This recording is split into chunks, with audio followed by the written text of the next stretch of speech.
After yesterday's little rant, it's so nice to come with Chelsea news that is absolutely phenomenal. Number one, Caicedo. We have got an update on what's been going on with him. A lot of you have been petrified that it's gone super quiet. I'm one of them as well. Don't worry about it. Number two, I think we know what goalkeeper we're going to be getting. Mark Goldbridge, yes, United stands Mark Goldbridge. Throw in a little leak. Then we're going to talk about Cherki from Lyon. I think the fans have spoken into existence because ITKs once again are coming out with more links to the club. And then we've got Lavia links and where he's going to be going. I don't think this is good because I don't think he's going to be coming to Chelsea. And finally, Callum Hudson-Odoi and Hakim Ziyech all give a clap back to Chelsea about where their future is going to be, and in some cases about some certain knee injuries that are not real. Let's get into it. Welcome to the Kavkas View. Yes, this time it was not one take, it took two, but we got through it. There are 6 stories today, so today's video is going to be a little bit long-winded, so go grab yourself a drink while I'm on in the background, sit down, grab some popcorn, relax, and we're going to get through all these stories in a nice timely fashion with enough detail, but at the same time not too much to get you bored.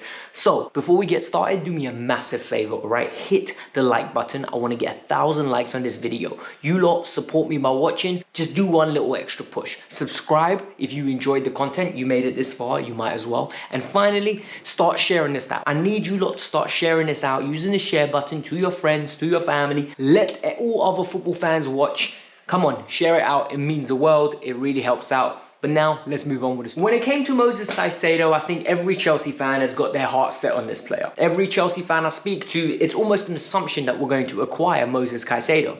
And the issue here is, what if we don't? And that's when all the murmurs start. That's when everyone starts panicking because they're like, oh my God, what do we do if we don't acquire it? What do we do if all of a sudden we do not get this talent that we've got our heart set on? Well, no need to fear. Fabrizio Romano is here. Fabrizio Romano hit us with a very good piece of information. He said Chelsea have been actively talking on Friday, Saturday and Sunday with Brighton, and they're talking about a 70 plus 10 million pound deal. It's around 80 million pounds. It's not perfectly near the valuation, but it's close enough where the clubs believe they can agree a deal. Another reason why the deal hasn't been announced in the way that other deals have been and there are no public bids is because Chelsea don't want to do it. Chelsea have a very good long-standing relationship with Brighton, and they don't want to break this relationship in the sense that they don't want this to make this a public affair. They want to sit down, negotiate it, and the first bid they put, it gets accepted properly. First proper bid that gets put in, it gets accepted. Felix Johnson. A lot of people don't know about Felix Johnson. He is an ITK, all right? I don't care what anyone says. Felix Johnson got the Enzo deal before anybody else. Felix was on the Enzo deal that it was going to get done. Then the deal broke down at the last minute because Benfica pulled the deal. And then after it started rekindling, Felix was one of the people that was very strong in saying this deal is going to happen. Chelsea are going to pay the money. He's coming out and he's putting his neck on the line again. And he's saying, look, Chelsea have made an agreement of the fee. 85 million pounds. The key here is what kind of installments is it going to be? How much of it is up front? So we have agreed a fee. It's the method of payment. It's the same boat that Manchester City and Arsenal fell out with West Ham. The fee's there. The 105 million pounds is there. However, how are you going to pay it? And this is what needs to be confirmed. Once that's confirmed, we've got the player because we've got personal terms agreed and the player wants to join. So this is a good news. This is good news that it's 85 million pounds that we're hearing.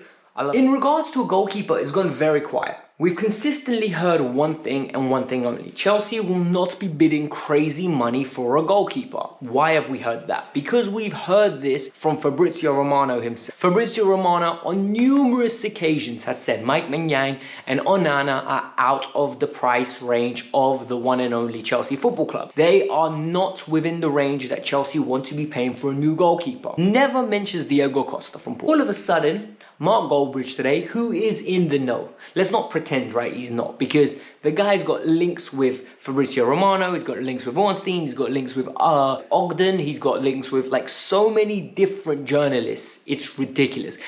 And this man tweets out, Costa's off to Chelsea. And then he puts up a picture of Diogo Costa. And all I'm going to say is, why would Mark Walbridge put that up for the sake of it? A lot of you are going to say for traction, Alex. He gets traction. I don't think so. Because his heart has been set on a new goalkeeper as much as ours. Diogo Costa is somebody that Manchester United would love to have. They want Onana at the moment, but Costa would be a great goalkeeper for them as well. I believe there are legs in it. I think he's a reputable enough source for me to come and tell you guys about. Whether the deal's done, whether the deal's agreed, I don't know. But I know Porto are in financial difficulties and Chelsea are most probably going to try to exploit that. We also know that Chelsea are not only looking for one centre midfielder, they're looking for two centre midfielders. They're looking for a right winger / attacking midfielder and a goalkeeper. We know that for certain, right? We know that from multiple journalists writing it, and also purely based on the construction of the squad.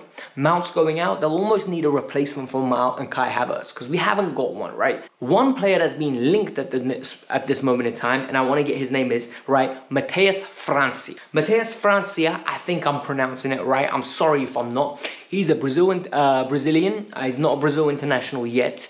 He is 22 years old and he is not somebody that is going to go into the youth academy. He is somebody that's going to come in and contribute from the outset. He's somebody that Chelsea believe if he comes in now, he can be in Pochettino's side.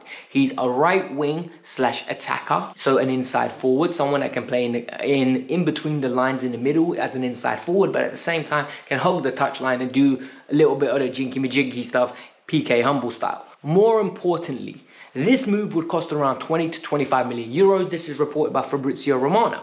Now, about Mr. Rayan Cherki. This is the one that I am most excited for. This is the one where if Chelsea acquire him instead of Viega, who is set to go to PSG, thank you. The Lord was answering my prayers that we're going to miss out on this player. This is the player that I believe is absolutely a must purchase. He's 19 years old, fits the criteria. Somebody that's already played nearly 100 games for Lyon. He hasn't got the goal scoring prowess, but at the same time, even Eden Hazard at that age didn't have the goal scoring prowess. Some would even argue Eden never had the goal scoring prowess, but his impact onto the game is amazing. He is not a right winger. He's very much an inside forward, but can accompany on the wing to the point where he drifts in, he gets the ball, he beats men by sheer skill and his ability with tight control. Very nice weight of pass, very good finisher when given time and space. Sometimes the snapshots just aren't there. He's somebody that Chelsea have literally started looking at when they went and scouted Malo Gusto. When they were looking at Malo Gusto, they found Cherki and they said, oh, this guy looks good. And they've been keeping tabs on him since. And why am I saying that we're linked with him? Well, firstly, we saw Jacob Stecklenburg or whatever his name is talk about him. And I was like, okay, this is interesting.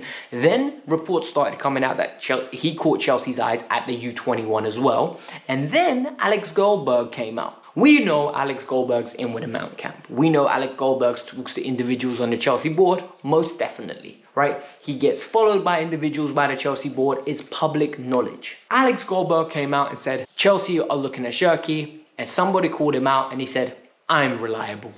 And he put his neck out on the line on it. I don't think Alex does that without any concrete evidence or for any clout. I think at this moment in time, he's got no one to prove himself to. Like, everyone knows he's at ITK. He is in the know. So the fact that he's coming out publicly and saying it, I'm very excited. I can't lie to you. I really hope he's the player we get, because the idea of having Noni, Sterling, Cherki, and Nkunku and Mudryk, that works for me. That softens the blow of losing Joao Felix. It really does. Even though I'd love to have Joao Felix at the club, it softens the blow. Story number 4. And story number 4 is an interesting one. We've been linked with Romeo Lavia a lot. And when I tell you a lot, I mean a lot. Like, we have been somebody that chased him for a considerable period of time. We even put in a transfer for him in the same window that he moved to Southampton. Let that sink in. After he scored a goal against us, Chelsea went and put a bid in for him. Since then, Chelsea have been talking to his team, to his group of agents, to his overall organization, and guess what? Chelsea have been trying to get a deal across. However, this player is in demand. Ever since Southampton have been relegated, Liverpool Arsenal, Manchester United and Chelsea all rigorously trying to acquire his services. However, in recent weeks, it's been reported that Chelsea have really eased off due to the nature of the fee. Southampton wants £60 million. Let that sink in. £60 million for Romeo Lavia. And the reason they can demand that money is because the demand is there for the player. The reality is Arsenal, Liverpool, Man United and Chelsea want you. That 40 million, it ain't no more. 40 million, not a chance. Raise that price. Raise that price. Raise that price. And now, all of a sudden, we're seeing one thing. It looks like Liverpool have got the march on him. Liverpool is going after him. And all of a sudden, I'm a bit scared. When he does not realize that he's going to join Liverpool with Szoboszlai and McAllister, it makes a very nice midfield. It makes a very, very nice midfield. And we need a new midfielder. I don't know whether we're going to acquire him. I'm a little bit nervous because in the long run, he could be one we miss out on. But at the same time, we need to think about it this way, right? And I'm trying to be a little bit optimistic. And the reason I'm trying to be optimistic is because Enzo, 18 months ago, wasn't Enzo Fernandez. No one knew of him. Caicedo, 24 months ago, no one knew of him. Santos could be that.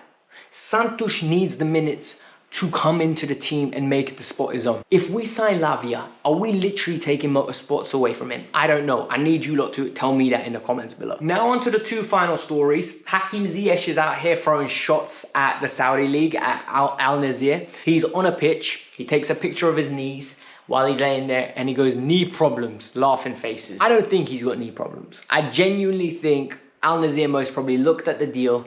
They found a little problem here and there, but nothing too severe for them to pull the deal out. They wanted to lowball him and they most probably just decided that they wanted to go in another direction. I don't know whether that's going to work out in the long run, but personally, it's a shame that Hakim Ziyech's career has regressed to what it's regressed. Guy is uber talented. Like I tell you, I've said this story before. Met somebody in the Dominican on the beach that's a season ticket holder of Ajax that literally was on holiday there. We spoke for an hour and a half. 20 minutes of that hour and a half, me and him spoke about Hakim Ziyech. Hakim Ziyech, he cannot believe, became the player that he became at Chelsea. An afterthought. He believes this guy has got tremendous talent and believes this guy should have been a more important role in Chelsea's team based on what he saw at Ajax. And you know what? I really hope Ziyech goes somewhere and rekindles his career because he's a very talented individual. Is he Chelsea standard? Not for me. But is he standard of a Tottenham? 100%. 100% top 6 in the Premier League is his level. Like someone that's fighting for a top 6 spot, 100%. More than you believe. I think that's true. Then we need to talk about Hudson-Odoi. Hudson-Odoi is coming back to Chelsea. He's got 12 months left on his deal. The Athletic is reporting Hudson-Odoi wants out of Chelsea Football Club. He wants to be released out of his contract. He wants to leave. He does not want to stay at Chelsea Football Club. I don't blame him at this point. I think he needs to move on. It's the same thing that I think happened to Christian Pulisic, happened to Callum Hudson-Odoi. Lack of minutes equals lack of development, equals lack of taking your opportunity, equals you stagnate as a player. And in this case, Cho stagnated, Pulisic has stagnated. They need to go and play. And Hudson is taking things into their own hand. Rumors came out today that Chelsea are going to either A, sell him on, or B, ask him to get paid out of his contract and then go halfway and go on as a free agent. This is very interesting on what he's going to decide to do because the reality is this decision is very important for Callum Hudson-Odoi's career. I think Callum Hudson-Odoi is a player that's got tremendous potential. I think he's not old to the point where we could give up on him. If I can't not give up on Joao Felix, I'm not giving up on Callum Hudson-Odoi. I think there's a player in there. I think he'll go somewhere and rekindle this talent of his. He won't be the same player that everyone thought he was going to be and compete for a Ballon d'Or potentially one day, or just be of a level of an individual that gets you 20 goals or 15 goals. But I think he's going to be good enough to play at a Premier League level. I think he's going to be better than what we've seen of him so far. But otherwise, hit the like button, subscribe to the channel, let me know your thoughts. And other than that, peace out, I'm out. Have a lovely day. We're aiming for 1,000 likes, by the way. Please subscribe and hit the bell. Bye.